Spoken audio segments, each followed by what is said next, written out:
یروشلم کو فتح کرنے کے لیے جب حضرت عمر رضی اللہ عنہ یہاں پر آئے تو اس جگہ پہ نماز ادا کی جہاں آج مسجد بنا دی گئی ہے اور اس کا نام ہے مسجد عمر۔ اندر سے بھی آپ کو زیارت کرائیں گے اور اس چرچ کی بھی زیارت کرائیں گے جہاں پر ایک عیسائی پادری نے حضرت عمر رضی اللہ تعالی عنہ کو نماز پڑھنے کا آفر دیا۔ لیکن اس سے پہلے ان دونوں جگہوں کی بیک گراؤنڈ تاریخ آپ کو بتا دوں تاکہ پورا واقعہ آپ کو سمجھ میں آ جائے۔ جب حضرت عمر رضی اللہ تعالی عنہ خلیفہ بنے تو اس وقت بیزنطین امپائر کا راج تھا، یعنی کہ کرسچن راج تھا، دمشق میں بھی اور یروشلم میں بھی۔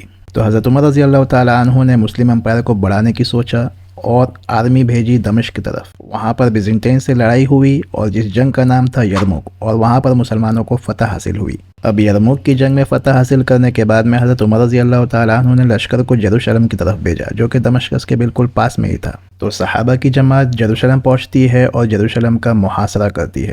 4 مہینہ محاصرہ کرنے کے بعد بھی یہ لوگ باہر نہ نکلے کیونکہ ان کے پاس کھانے کا ساز و سامان موجود تھا۔ پھر اس چرچ کا پادری جس کا نام تھا پیٹریچ، اس نے فیصلہ کیا، ڈیسائیڈ کیا کہ ہم سرنڈر کرنے کے لیے تیار ہیں، لیکن ہماری شرط یہ ہے کہ چابی صرف ہم دیں گے امیر عمر ابن خطاب کے ہاتھ میں، جو کہ تم لوگوں کے اندر مجھے نظر نہیں آ رہے۔ تو صحابہ کرام رضی اللہ تعالی عنہم نے حضرت عمر رضی اللہ تعالی عنہ کو بلانے کا فیصلہ کیا اور پیغام پہنچایا کہ یہ لوگ سرنڈر کے لیے تیار ہے، لیکن ان کی شرط یہ ہے کہ چابی صرف آپ کے ہاتھ میں دیں گے۔ تو حضرت عمر رضی اللہ تعالی عنہ جو کہ سرزمین پر اس وقت سب سے بڑے بادشاہ بن چکے تھے، نکلتے ہیں اپنے صرف ایک خادم اور ایک سواری کے ساتھ میں، اور دونوں نے باری لگا لی تھی اور باری باری سواری پر بیٹھتے تھے۔ جب یروشلم میں انٹری ہونے کا وقت آیا تو خادم کی باری تھی۔ عیسائی لوگ اور وہاں کا بادشاہ آپ کی تواضع کو دیکھ کے حیران ہو گئے۔ حالانکہ دیگر صحابہ کرام نے آپ سے درخواست کی تھی کہ صرف میٹنگ کے ٹائم پہ آپ اپنے کپڑے بدل لیجئے، دوسرے کپڑے پہن لیجئے، تو حضرت عمر رضی اللہ تعالی عنہ نے منع فرما دیا اور فرمایا کہ ہمیں عزت ملتی ہے اسلام کی وجہ سے، نہ کہ ان کے کپڑوں کی وجہ سے۔ پھر حضرت عمر رضی اللہ تعالی عنہ یہاں پر آتے ہیں اس چرچ کے پاس جس کا نام ہے ہولی سیپلکر، اور یہ عیسائیوں کے لیے بہت ہی بابرکت چرچ ہے کیونکہ ان کا ماننا ہے کہ یہاں پر عیسیٰ علیہ السلام کو سولی چڑھانے کے بعد میں یا اس جگہ پر لٹایا گیا تھا۔ جیسے کہ آپ دیکھ سکتے ہیں دیوار پہ تصویر بنائی گئی ہے اور سمجھایا گیا ہے کہ سولی سے اتار کر یہاں پر لٹایا گیا، اس کے بعد میں پھر یہاں پر قبر میں لے گیا، اور پھر یہاں پر ہی اسی چرچ کے اندر ان کی قبر بھی بنائی گئی ہے۔ پھر یہاں پر ایک ٹریٹی سائن ہوتی ہے۔ حضرت عمر رضی اللہ تعالیٰ عنہ فرماتے ہیں کہ کرسچن یہاں پر رہ سکتے ہیں، ان کی جان اور ان کی جائیداد، گھر وغیرہ سب یہاں پر سیف ہے، صرف آپ کو ٹیکس دینا ہوگا، اور جو لوگ یہاں سے جانا چاہتے ہیں وہ جا سکتے ہیں۔ بیزنطین امپائر کے دور میں یہودیوں کو یہاں پر آنا بین تھا، پچھلے 400 سال تک یہاں پر کوئی یہودی نہیں آیا تھا۔ جب حضرت عمر رضی اللہ تعالیٰ عنہ نے اسے فتح کیا تو ان کرسچن نے شرط لگائی کہ یہاں پر آپ یہودیوں کی اجازت نہیں دیں گے، لیکن حضرت عمر رضی اللہ تعالیٰ عنہ نے ان کی بات نہیں مانی اور یہودیوں کو بھی آنے کی اجازت دے دی۔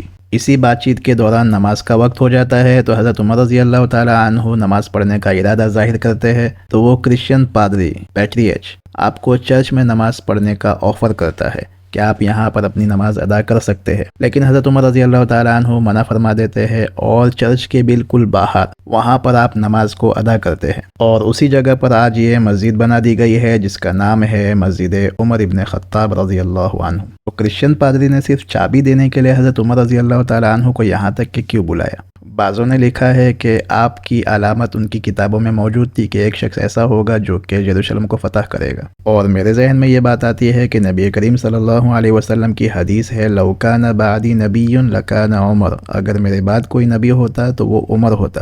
حالانکہ بعضوں نے اس حدیث کو ضعیف کہا ہے لیکن پھر بھی امکان ہے، اور تمام انبیاء علیہ السلام کو اللہ تعالیٰ نے بیت المقدس میں بلایا ہے، تو حضرت عمر رضی اللہ تعالیٰ عنہ کو بھی یہاں پر بلایا گیا۔ حضرت عمر رضی اللہ تعالیٰ عنہ نے فرمایا کہ مجھے اس چٹان پر لے جاؤ جہاں پر آپ صلی اللہ علیہ وسلم نے معراج کا سفر کیا تھا۔ پھر حضرت عمر رضی اللہ تعالیٰ عنہ کو وہاں پر لے جایا گیا جہاں پر آج ڈوم آف دی راک ہے، اور اس وقت وہاں پر کچرا موجود تھا کیونکہ اس زمانے کے کرسچن کا ماننا تھا کہ یہاں پر حضرت عیسیٰ علیہ السلام کو سولی چڑھایا گیا تھا، اسی وجہ سے وہ یہاں پر کچرا پھینکا کرتے تھے۔ تو حضرت عمر رضی اللہ تعالیٰ عنہ نے اپنے ہاتھوں سے اس جگہ کو صاف کیا اور وہاں پر تمام صحابہ اکرام کو نماز پڑھائی، اور امتیوں میں سب سے پہلے نماز ادا کرنے والے بنے بیت المقدس کے اندر حضرت عمر رضی اللہ تعالیٰ عنہ، اور پھر یہاں پر مسجد اقصی بنانے کا حکم دیا۔ پھر آپ سوال کرو گے کیا پہلے مسجد اقصی نہیں تھی؟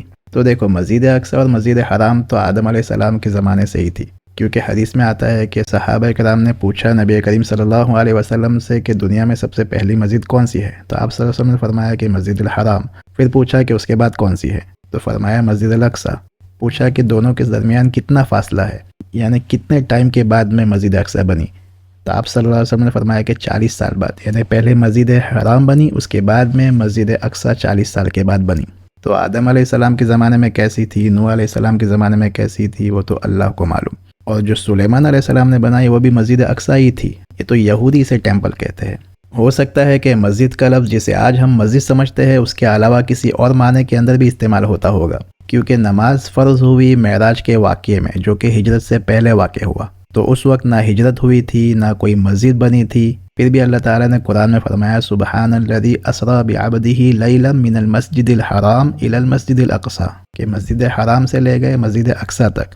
حالانکہ فتح مکہ ہوا سن 10 ہجری کے اندر، اور اس سے پہلے کئی مسجد بن چکی ہے۔ فتح مکہ ہوا 10 ہجری میں، اس کے بعد میں اسے مسجد بنایا گیا، اور اللہ تعالیٰ نے نماز کے فرض ہونے سے پہلے ہی فرما دیا مسجد الحرام۔ آپ کو جان کے یہ تعجب ہوگا کہ آج بھی اس چرچ کی چابی ایک مسلمان فیملی کے ہاتھ میں رہتی ہے۔ وہ روزانہ صبح اس کو کھولتے ہیں اور روزانہ رات کو اسے بند کرتے ہیں، کیونکہ کرسچن کے اندر بھی بہت سارے فرقے ہیں۔ اگر کسی ایک فرقے کے پاس چابی ہوگی تو دوسرا فرقہ کہے گا کہ یہ چرچ ہمارا ہے، تو اسی وجہ سے مسلمان کے پاس میں یہ چابی ہے تاکہ کوئی لڑائی جھگڑا نہ ہو۔